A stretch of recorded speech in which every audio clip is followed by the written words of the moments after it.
지역의 이슈를 짚어봅니다. 헬로 이슈토크 함께 하시죠. 정부가 사회적 거리 두기를 1단계로 완화함에 따라 대구는 12일부터 등교를 확대 운영하고 있고 경북도는 19일부터 일부를 제외하곤 매일 등교를 하기로 결정했습니다. 교육계가 정상화될 것이라는 기대감을 내비치는 한편 이미 많은 영향을 받은 고3 입시생과 대학 간은 여파가 이어질 것이라는 걱정입니다. 관련 내용 이 시간 이슈토크에서 짚어보겠습니다. 기화서 경안대학원대학교 커뮤니티 정책학과 교수 그리고 엄재진 매일신문 경북본사 취재부장과 함께합니다. 두 분 어서 오세요. 안녕하십니까? 네, 안녕하십니까? 네. 네, 우선 정부가 사회적 거리두기를 1단계로 완화했습니다. 따라서 대구 경북형 거리두기 1단계도 조정이 됐는데요. 좀 살펴보죠. 네, 좀 반가운 소식입니다. 모처럼 네. 만에 1단계로 완화되어서 그야말로 일반 행사 모임도 동안 거의 다 그 금지되고 취소되었는데 이제 가능하게 되었죠. 단 네. 100명 이상의 집합 모임의 경우에는 4제곱미터에 1명씩만 들어갈 수 있는 그야말로 좀 공간을 좀 띄우고 하라는 얘기죠. 네. 그리고 그 외에 이제 일반 식당, 카페의 경우에는 이 방역 수칙 의무가 이제 해지됩니다. 해지되되 단 이제 어쨌든 그 손 위생이라든지 이런 이제 수칙들은 좀 지켜나가야 된다는 것이고. 그 외에 그러나 이제 유흥주점, 노래방 그리고 좀 학원도 좀 대형 학원 있잖아요. 네.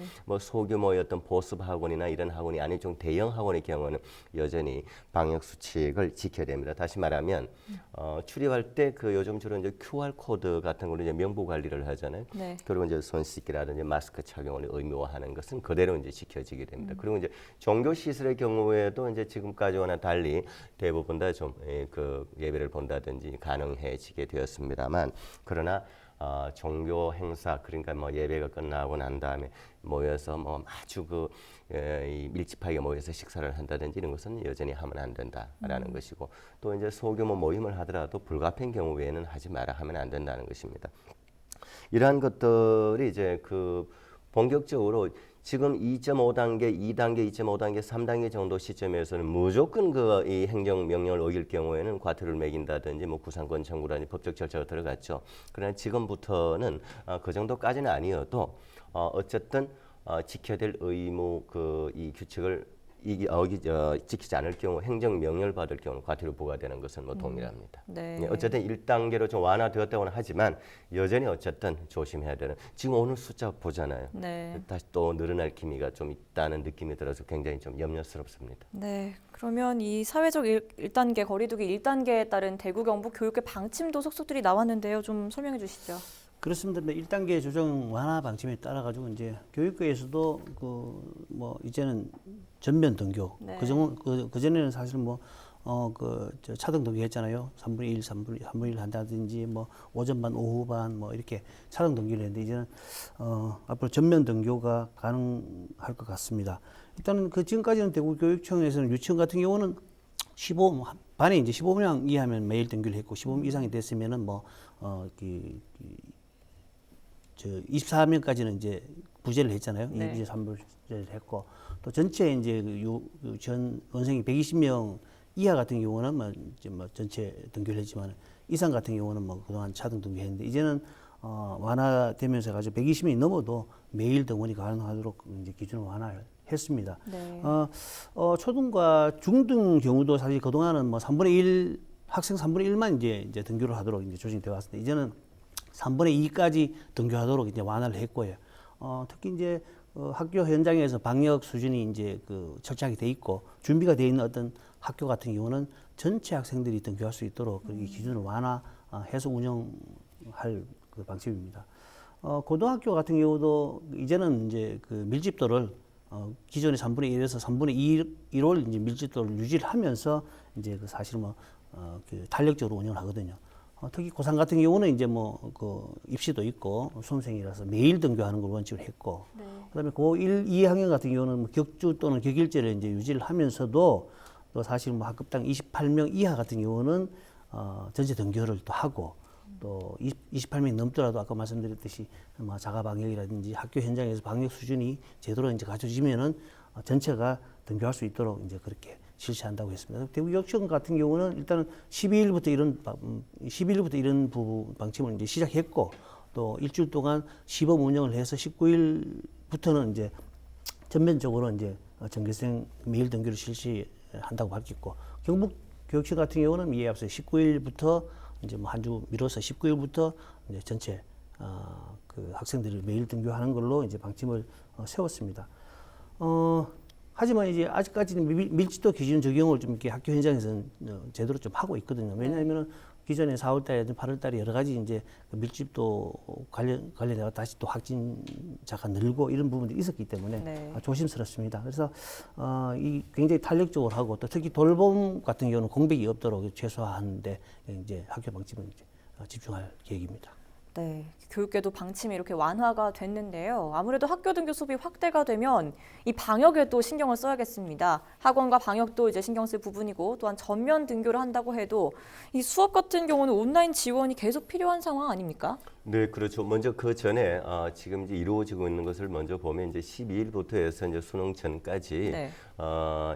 수능과 관련된 보습 학원들이 집중적으로 이제 수업이 이루어지겠죠. 수능이 다가오니까 이제 이런 학원을 대상으로 해서 집중적으로 이제 방역 점검을 하겠다는 것이고, 네. 그리고 또 하나는 이제 대구 교육청의 경우는 이미 지난 6월 달부터 해서 이 학원이라든지 이런 교습소에 방역 수칙이 제대로 지켜지지 않는 경우에는 온라인으로 시민 제보를 받아왔습니다. 이걸 좀 더 확대 개편해서 네. 적극적으로 제보를 받고 받은 제보를 현장 가서 점검을 해보니 방역 수칙에 문제가 있다 하면 이제 시정 조치를 곧바로 해나간다라는 걸 이제 해나가겠다는 것이고, 또 이제 경북교육청의 경우에는 그야말로 이제 얘기하셨듯이 이제 온라인을 중심으로 한 지원. 그러니까 학교 현장 여러 가지 문제점과 애로점이 매일같이 있을 수 있잖아요. 학교마다 다양한 상황이 생길 수 있는데 이걸 이제 이러한 부분을 뭐 학교장, 그 교감 그리고 이제 교육청의 이제 장학관 담당 장학관이라든지 이런 사람들을 이제 하나의 그 단을 구성했어요. 이제 학교 현장의 문제점을 바로 해소하고 지원한 지원 장학단이라고 구성을 했어요. 이분들을 중심으로 해서 학교 현장과 온택트라고 하는 그야말로 이제 만나지는 않지만 네. 온라인으로 대면과 같은 느낌으로 온택트 지원 장학단을 구성을 해서 학교 현장에서 매일같이 일어나는 상황 그리고 예견되는 상황에 대해서 바로바로 지원할 수 있는 그런 체계를 지금 구축을 하려고 하는 겁니다. 네, 그럼 이러한 상황에 대해서 학부모라든지 학생들 분위기는 어떤가요? 그렇습니다. 아직 뭐 이제 기준이 굉장히 완화되고 전면 등교를 실시한다고 하지만은 네. 이에 대해서는 뭐 학부모라든지 학교 현장에서 아직까지 불안한 어떤 그런 분위기는 여전합니다. 특히 그동안 뭐 오래도록 이제 그 교육 공백이 있었잖아요. 이렇기 때문에 하루라도 빨리 현장 그 교육이 제대로 정착화 돼서 학생들의 어떤 학습권이 보장돼야 되는 학부모 요구가 있지만은 네. 뭐 지역에서는 뭐 확산세가 좀 이렇게 약하게 있지만 아직까지는 수도권을 중심으로 해서 확산세가 지금 감염자 계속 발생하고 있기 때문에 이 논란들이 있고요. 특히 고3 수험생 같은 경우는 뭐 입시가 얼마 남지 않았고 여러 가지 준비돼야 될 상황이 있기 때문에 네. 혹시라도 이제 전면 등교를 했다가 만약에 이제 감염자가 발생할 경우에 또 다른 어떤 문제가 발생하기 때문에 현장에서는 여전히 부모들이라든지 학생들은 불안한 감은 있다 이렇게 말씀드리겠습니다. 네, 저는 당장 수능을 코앞에 둔 수험생들은 이미 많은 영향을 받은 상황인데요. 올해 대구 경북의 수능 응시생 좀 줄지 않았습니까? 코로나로 인해서 줄었다고도 좀 볼 수는 네. 있죠. 아무래도 이제 동안 준비하는 그 시간이 좀 부족했고, 뭐 일단 준비를 하기 위한 학원들이 일단은 그 기본적으로 이제 운영을 못 해왔잖아요. 그러니까 네. 이제 본인들 스스로도 좀 시험에 좀 자신이 없다거나 뭐 내년으로 미룬다거나 이런 영향도 좀 있긴 했지만, 그러나 그 전에 근본적으로 학령 인구 자체가 지금 계속 감소하고 있습니다. 네. 그러니까 우리나라 전체적으로도 이미 지금 올해 작년에 비해서 지금 뭐 9만 명 정도 줄어드는 시점이거든요. 우리 지역을 좀 구체적으로 놓고 보면 네. 대구의 경우는 작년에 비해서 13.9%가 줄었습니다. 그리고 경상북도, 경북의 경우도 수능 학생 숫자가 10% 정도 줄었습니다. 합해서 대구, 경북 합해서 수능 응시생 숫자가 5,652명. 굉장히 큰 숫자입니다. 네. 그렇지 않아도 저출산의 영향으로 학령 인구가 줄어들어가는 시점에 이 정도 숫자가 준다는 것은 수능 응시생 숫자가 상당히 줄었다는 것이고 이것이 단 이번 올해만으로 끝날 일이 아니라 점점 줄어들어간다라는 상황이죠. 네. 그러다 보니 이제 학생들의 입장에서는 심리적으로도 좀 위축감이 좀 들 수도 있고, 아 이거 수능 제대로 지금 치러질까? 뭐 국가적으로 뭐 정부 차원에서 굉장히 그 치밀한 대응책을 강구는 하고 있지만 불안감은 여전히 있을 수밖에 없는 것이고, 또 하나 문제는 가장 불안한 것이 뭐겠습니까? 수능이 다가오면 다가올수록 확진자가 생긴다든지, 특히 같은 수능 응시하는 학생들 사이에 이 확진자가 생기면 어떡할까? 그 나한테 영향이 있지 않을까? 당장 스스로부터도 걱정이 되는 거죠. 이 불안이 이루 말할 수 없는 거죠. 네. 당사자들 입장에서는. 네, 이렇게 또 학령 인구 감소, 또 코로나19 때문에 대구 경북 수험생이 줄어든 영향으로 이 대학가에서는 입학생 미달 사태가 현실화되는 거 아니냐 이런 우려도 나왔습니다. 이것 좀 짚어주시죠.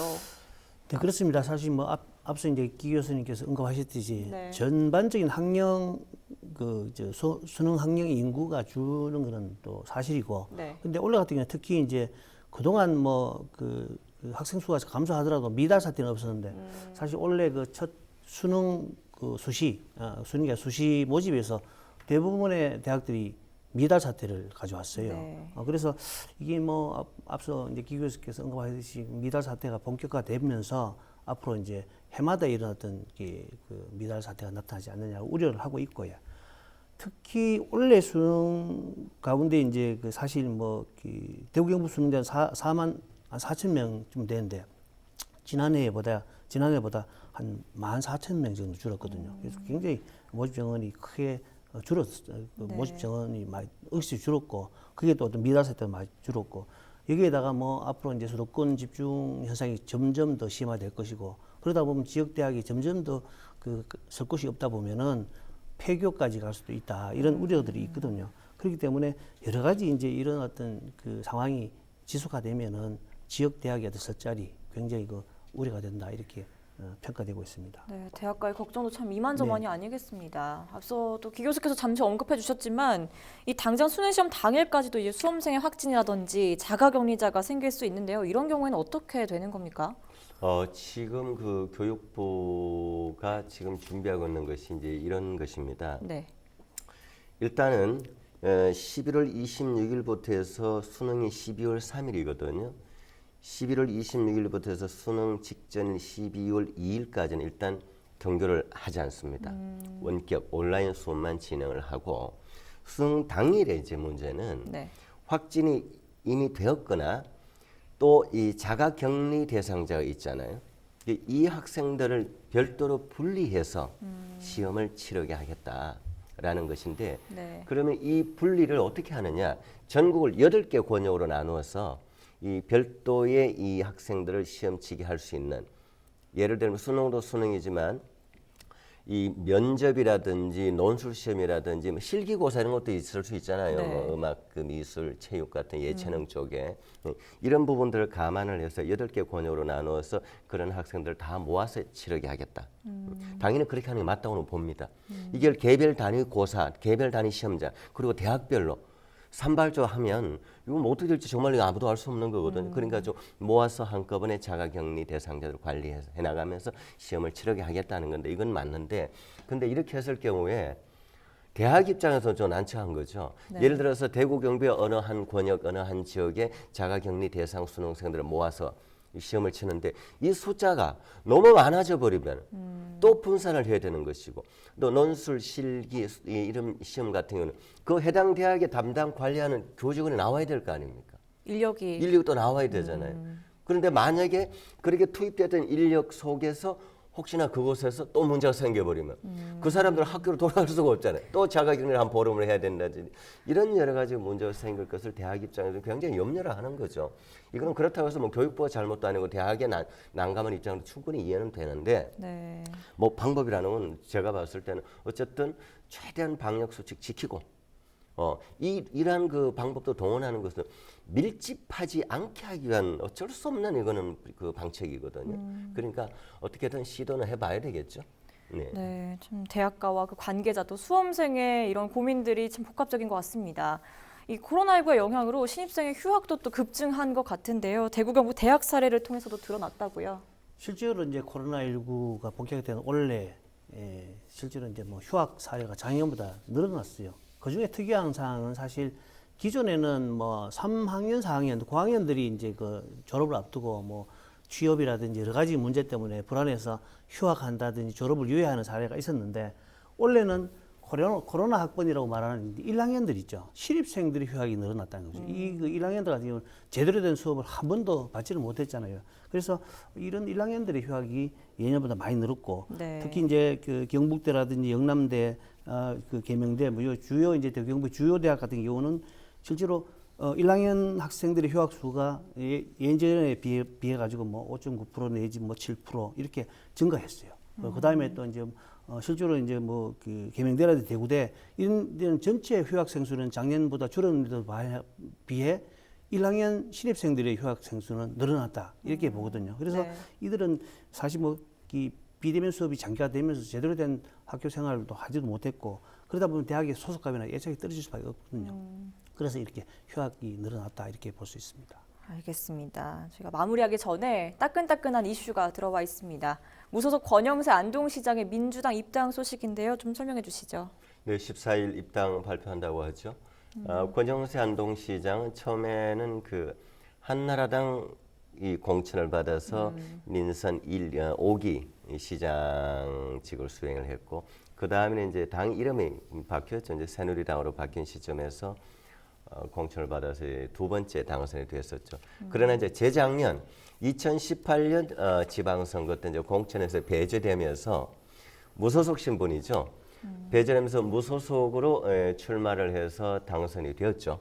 당선돼서 지금 이 세 번째 임기를 수행하고 있는 상황이죠. 네. 본인이 재작년 시점부터 해서 이제 무소속으로 출마하면서 본인의 이제 모토가 이제는 당 보지 말고 사람 인물 중심으로 해서 투표를 해달라 그렇게 이제 호소를 해왔는데 지금 이제 불과 다음 지방선거 지금 2년도 채 안 남았습니다. 네. 다음 지방선거가 내후년 또 6월이거든요.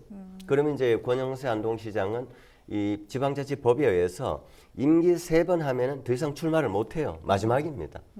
실제로 남은 것은 내년이 임기 마지막 해라고 보면 됩니다. 올해는 거의 다 갔잖아요. 네. 이런 시점에 민주당 입당 어떻게 봐야 될지는 일단은 뭐 좀 논의를 하고 저는 일단 경과와 그리고 이제 TK 상황 조금만 더 부연하면 일단은 이 TK 지금 어쨌든 이 보수 야당 중심의 이 TK 지역에서 이 민주당 입당이라는 것은 뭐 상당히 유서될 수밖에 없죠. 이렇게 되면 대구 경북에서는 현역 자치단체장으로 두 번째 민주당 소속이 나오는 겁니다. 구미시장 한 분, 네. 그다음 권영세 시장이 이제 민주당 입당하게 되고, 그다음 또 대구시의 이제 그 경제부시장이 전 민주당 의원이었던 홍의락 의원이 경제부단체장으로 경제부시장으로 영입이 되었었죠.